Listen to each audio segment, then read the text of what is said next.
বর্তমানে আমি আছি ষোলশহর। ষোলশহর বলতে বর্তমান সময়ে মানুষ যেটাকে সবচেয়ে বেশি চিনে সেটা হচ্ছে ষোলশহর রেলওয়ে স্টেশন। যদিও বা একটা সময় ষোলশহর বলতে বিস্তীর্ণ একটা এলাকাকে বোঝানো হতো, কিন্তু বর্তমান সময়ের মধ্যে ষোলশহর বলতে এই স্টেশনটাকে সবাই চিনে, সবাই জানে। আর কখনোই কি চিন্তা করেছেন যে এই ষোলশহর নামটা কিভাবে আসছে? ষোলশহর বললে অনেকেই মাথায় আসতে পারে এখানে কি ষোলোটা শহরের কি কোনো কারণ ছিল, বা 16টা শহর এসে মিশেছে বা একসাথে হয়েছে? আসলে এগুলো কোনো কিছুই না।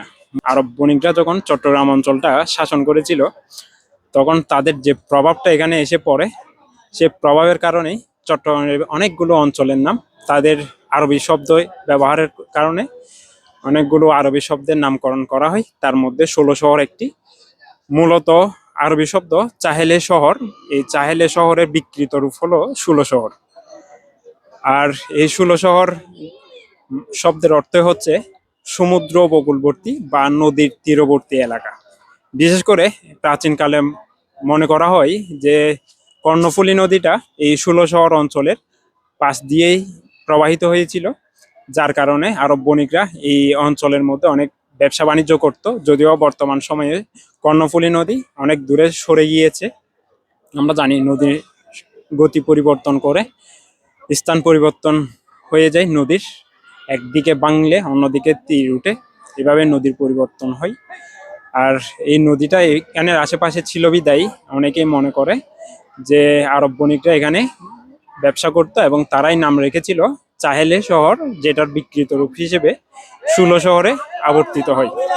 মূলত ষোলশহর জায়গাটা বিশেষ করে দুইটা চট্টগ্রামকে ভাগ করা যায়। চট্টগ্রামের যে দুই ভাগ রয়েছে, উত্তর চট্টগ্রাম, দক্ষিণ চট্টগ্রাম, এই দুই অঞ্চলকে একত্রিতকরণ করেছে। আর বিশেষ করে চট্টগ্রাম বিশ্ববিদ্যালয়ের শাটল ট্রেন সবাই এখান থেকেই উঠে। একটা খুবই ব্যস্ত একটা জায়গার নাম ষোলশহর স্টেশন। রেল স্টেশনের জন্য এটা বিখ্যাত। বিশেষ করে কিংবা দক্ষিণ চট্টগ্রাম, উত্তর চট্টগ্রামে যাওয়ার রেল যোগাযোগে যাওয়ার একমাত্র প্রধান মাধ্যম হচ্ছে এটা। যদিও বা মেইন স্টেশন হচ্ছে বটতলী স্টেশন, কিন্তু বেশিরভাগ মানুষ এই স্টেশন থেকেই উঠে থাকে।